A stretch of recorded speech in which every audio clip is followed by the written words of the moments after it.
প্রতিদিনটা যে এইভাবে জাম লাগবে রে, শালা রুমের মধ্যে কখন যে যাব রে।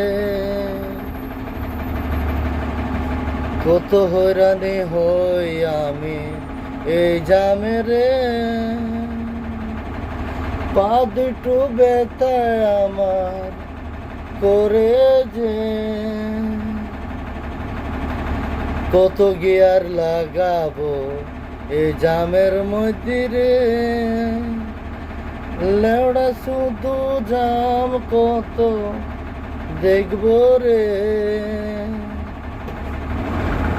এই এখনো 1.5 মাস আছে রে, এইভাবে চলতে হবে রে।